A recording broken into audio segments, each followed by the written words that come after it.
우리가 분할납부라는 것은 이제 세금을 나눠서 낸다는 거죠. 나눠서 내는 것을 우리가 분할납부다. 그래서 통상은 분납 그래요. 분할납부는 좀 분납 그럽니다. 그럼 이렇게 나눠서 내는 건데 이 나눠서 낼 수 있는 세금이 좀 다릅니다. 자, 국세로서는 자, 우리가 상속세 당연히 분할납부 가능합니다. 증여세도 분할납부를 가능해요. 근데 이것 갖고 시험에 다루진 않습니다. 상속세, 증여세는 우리가 뭐 시험에 다루지 않습니다. 그래서 무조건 이 국세 쪽에서 분할납부 가능한 거 양도소득세, 물론 이제 소득세, 이 소득세 속에 양도소득세가 들어갑니다. 여러분들 시험은 양도소득세로 나옵니다. 양도소득세를 포함해서 소득세가 분할납부 가능하다. 양도소득세가 분할납부 가능하다라는 것, 그리고 종합부동산세가 물납이 가능하다라는 거죠. 그러면 양도소득세나 종합부동산세는 과거에는 이제 물납도 가능했습니다만 2016년부터는 양도소득세 물납할 수 없다. 종합부동산세 물납을 할 수 없다. 그러나 무엇은 가능하다? 분할납부는 가능합니다. 그리고 지방세에서는 분할납부가 가능한 것이 오로지 재산세만 하나입니다. 그리고 이것도 포함한다 그랬어요. 도시지역분에서 재산세를 포함해가지고 도시지역에서는 재산세를 좀 일반 지역보다 더 냅니다. 그러한 재산세까지 포함해서 분할납부가 가능하다는 거죠.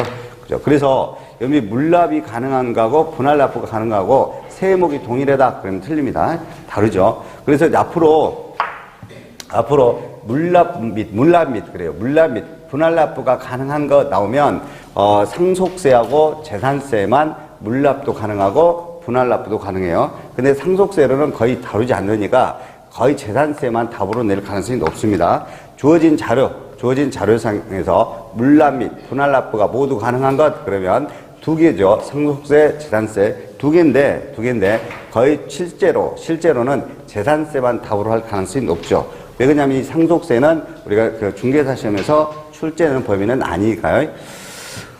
여기다가 물납도 같이 써놔버리죠. 물납이 가능한 것은 국세는 상속세. 근데 상속세는 시험의 출제 범위가 아니기 때문에 그냥 참고 개념으로 하시면 되고, 지방세는 반드시 재산세만 물납이 가능하다. 재산세, 그렇죠.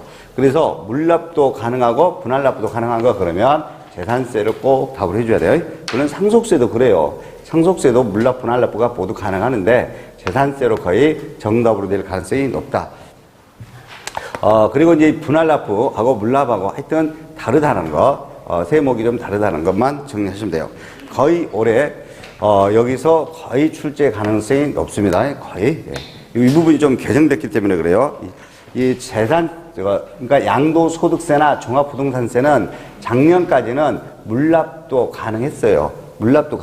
근데 올해부터는 물납이 안 된다는 거죠. 이 양도소득세나 종합부동산세가 물납이 안 된다는 거예요. 이런 것이 개정됐기 때문에 당연히 출제 가능성이 있다는 거죠. 자, 이 부분에서는 이게 제일 중요합니다. 그리고 5쪽으로 봐요. 자, 5쪽을 보면 이제 2절에 조세 분류가 있는데 시험에 나올 것만 할 겁니다. 첫 번째는 출제되기도 해요. 과세 주체에 따른 분류. 자, 우리가 크게 세금의 과세 주체는 국가가 있고 지방자치단체가 있죠. 그럼 국가가 과세 주체가 되는 것은 우리가 국세라고 그러죠. 그 다음에 지방자치단체가 과세 주체가 되는 것은 지방세라고 합니다. 그러면 이제 국세에서는 다는 할 필요가 없고, 여러분들 소득세나 부가가치세, 자, 밑줄처럼입니다. 소득세, 부가가치세는 당연히 국세이고, 그 다음에 인지세, 농어촌특별세, 종합부동산세, 다시 소득세, 부가가치세, 인지세, 농어촌특별세, 종합부동산세, 이런 것이 바로 국가에서 징수하는 세금이다. 특히 농어촌특별세하고 종합부동산세는 반드시 과세의 주체가 국가이다라는 거죠. 국가이다. 그 다음에 이제 지방세로서는 다는 할 필요 없어요. 세 개 세목만 알아도 돼요. 취득세, 등록면허세, 재산세. 그렇죠? 취득세, 등록면허세, 재산세는 과세의 주체가 지방자치단체다. 그 다음에 이번에 조세의 사용 목적에 따른 분류인데, 보통 세금은요, 특별하게 어떤 사용 목적이 대부분이 없어요. 세금은 이제 여러 가지 목적으로 쓰여지게 되는데, 그래서 보통세라고 그래요. 보통세. 그러나 특별한 사용 목적을 법률에 정하고 부과징수하는 세금이 있어요. 이게 이제 목적세인데 국세에서는 3개 있지만 무조건 하나만 나옵니다. 농어촌 특별세. 앞으로 국세이면서 목적세에 해당하는 거 그러면 농어촌 특별세를 무조건 답으로 나와요. 그리고 지방세에서 목적세는 2개밖에 없어요. 지방교육세와 지역자원시설세. 그죠? 특히 지방교육세, 지방세이면서 목적세에 해당이 되는 것이다. 그리고 3번에 뭐 조세 정가 여부에 따른 분류 시험에 한 번도 다루지 않았습니다. 앞으로도 다루지 않죠. 뭐 직접세, 간접세. 근데 혹시라도 이제 간접세 그러면 부가가치세를 답으로 해준대요. 간접세 그러면 부가가치세.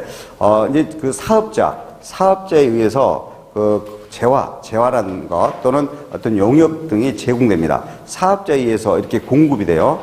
그러면 이 파는 사업자, 공급하는 사업자는 공급받는, 즉 우리가 이제 소비자라고 하는데 공급받는 매입자한테 세금을 이전시켜 전가시켜서 10% 파는 금액의 10%를 사는 사람한테 이전시켜서 사는 사람한테 징수합니다.